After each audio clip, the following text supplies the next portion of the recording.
What's good, Shellitronnn here. You can call me Shells, and I'm back again with a brand new video, and I'm gonna keep it a Bowberry biscuit. I do not really know what to think about this NBA draft for the 2020 season, because on one hand, as a Hornets fan, you are obviously happy we have a chance to actually draft in the top 3. There's been opportunities in the not so distant past where we should have had a chance to draft near the top 5, or at least a lot higher in the draft than the picks we were given in the lottery. And this year, look, I'm glad we're able to be in the top 3. We have the 3rd overall pick, but I'm not going to lie to you.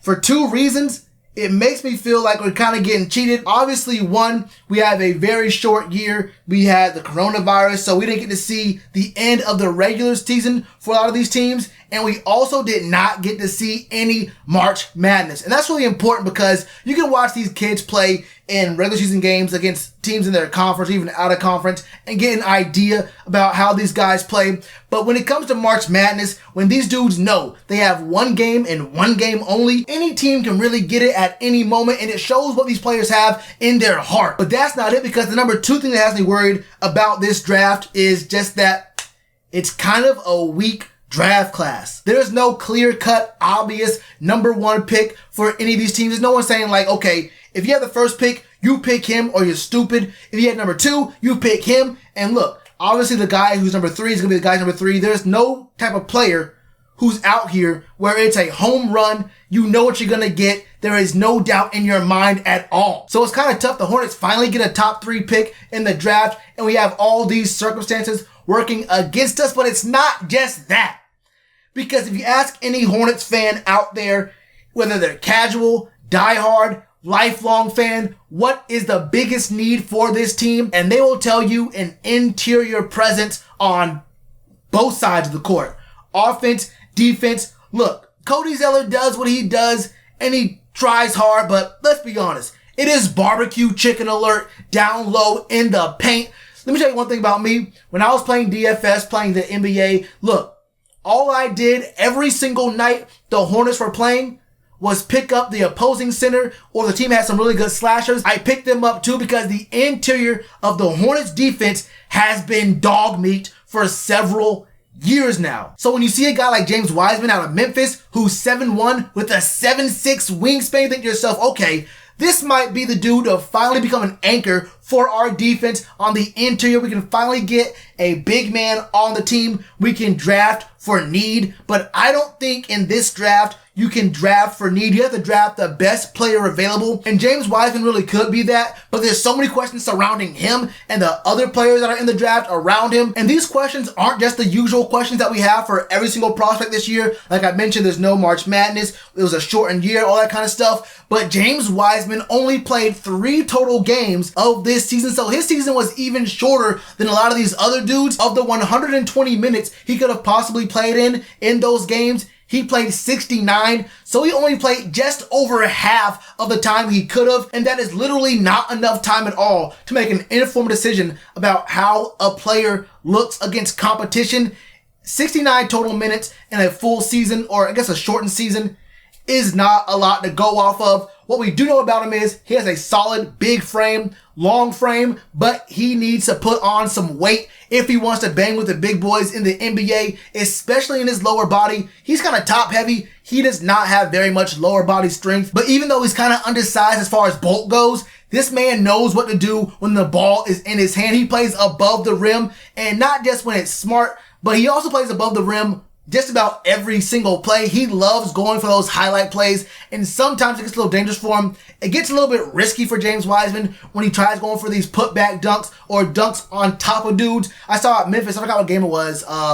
I think it might have been this first game of the year. He tried dunking on a dude, and I'm pretty sure he just narrowly missed hitting his head on the floor. He came down from where his head was above the rim. This kid does not care. He wants to snatch someone's soul each and every time he's on the floor, and that's not just when he's on offense. It's also when he's on defense. He kind of can get faked into jumping a little too early on pump fakes. He wants to send every single block to row 10. He goes for the home run on both sides of the court, and a lot of times it's worked for him in high school and college, but smarter players in the NBA, they will see these tendencies and they will take advantage of that. But at the same time, he can take advantage of them because Look, when he wants to put in that effort, he puts in 110% effort. You see him running the floor in transition, and he's been open a lot of different times when the other big is just nowhere in the picture because James Wiseman is just already up the court. Now, there was some questions about him in high school about not always giving all that effort, but I think at the NBA level, if you have the right coaches and the right front office, and I think we do, you can coach that out of him because you can tell him right straight up. You can't do that in this league. You're not the tallest or the best athlete in this league right now. You got to work on fundamentals. You got to work on being on Tim 100% of the time because you take a playoff and that's points. And what we desperately need for this team is some points. And he can be a monster on the inside. Like I mentioned, he's not big. He doesn't have a very consistent drop step. And it seems like he really does kind of settle for going for those post fades very often. You'll see him try to shoot middies a lot. And people say his shot looks ugly. I don't know if James Wiseman's shot looks ugly. I wouldn't call it ugly. It's more of a set shot. It just does not look like a shooter shot. You feel me? It's not a shot you say, okay, I want you shooting that ball like 8, 10, 12 times a game. That's not what his game is. Although I think you can really build up what he does in his mid-range. He will never, ever, ever, ever be a shooter. He will not stretch the floor. He is an interior center who may have better finesse moves than he has power moves. Maybe you can get him to work on that post fade a little bit more. I'm not so sure if we're going to want to develop or discourage that post fade. We'll have to see. But I want to see our big man really get into the bodies of other big dudes because there are guys in this conference who will impose their will on him and he has to do the same exact thing to them without even mentioning Joel Embiid. Even dudes who are like 4 inches smaller than him, like Bam Adebayo. He will put work on him. You have to get a guy who can really be big in the paint and not be a mouse, even though he's tall. You don't want someone who's tall for no reason, who's just been an athlete his whole life, and he's been the tallest dude, the better athlete on these teams he's been on, and he can just easily wake up, roll over, and get his easy 18 and 10, 18 and 12. That's not going to happen for James Wiseman. He's not Zion. He's not going to just walk into the league and be a force off rip. But I think he has a very, very, very high floor. I'm not so sure about his ceiling. Right now, we know the NBA is all about the bigs being able to space the floor. If you can't space the floor, then you have to be able to switch onto all 5 positions. And I don't think James Wiseman fits into that archetype of being an elite kind of defender who can go and play against anyone. And he's definitely not a shooter. And his defense is just another part of the equation that leaves you wanting more. What we see out of him kind of consistently is that he has some very bad positioning, but his length kind of bails him out and he's able to still make some plays because he's just so long and he has such long strides, he can make up for it. Like everything else that's just not going to work in the NBA, you need to have better positioning and awareness on defense. And if you're going to play on this Hornets team as a 7-1 center who cannot space the floor, if you don't got positioning, you really don't got nothing. And James Wiseman could very easily be a high impact, high performance, very high ceiling player.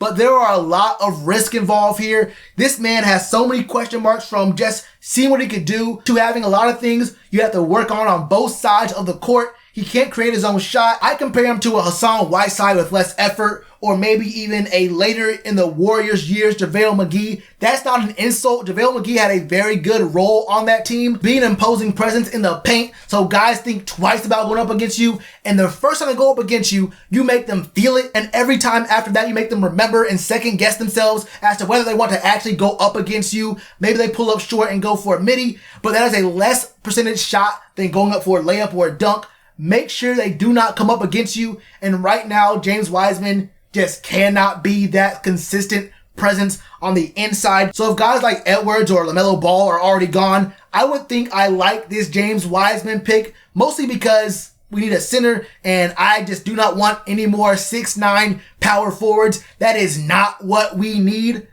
James Wiseman, to me, would be a for sure pick if we were picking at like 5 or 6. It would be a no-brainer. But using a top 3 pick, unless there are other guys who we would really like, who are also gone, I don't think he would be a top 3 pick in a stronger draft. And like I mentioned earlier, drafting for need at number 3 just does not sound good. I don't think we're going to do that this year. If he is the best player available at number 3, then that's what we do. and it is very possible he is the BPA at that spot. But the biggest thing about him is that he has a very, very high floor, but you're gonna have to develop a lot of different things, a lot of different small parts of his game to make him more consistent. And like I mentioned, it's gonna be a risk because you have basically only high school film on the dude. There's only high school film. 69 total minutes of college film means nothing, especially when most of his offense has been easy dunks and layups, and then the defense there are questions about. And I know how it sounds like I'm saying all these negative things about James Wiseman. I actually like him, but I'd be lying if I said there weren't a lot of concerns surrounding him coming into this draft. I wouldn't hate the pick, but I would question it if LaMelo was there, and obviously if Edwards is there. That's how I feel about it. What are your thoughts about James Wiseman? Do you like him? Do you not like him? Have you seen enough? Would he fit in with this Charlotte Hornets team if he was picked at number 3? Let me know all your thoughts in the comments below. And you already know what to do with that like button. Cheers to you, appreciate the chance. Been told y'all I been the man. Been told y'all I had the gift. Tell a friend to tell a friend. Real ones gonna recommend. Count this as another win.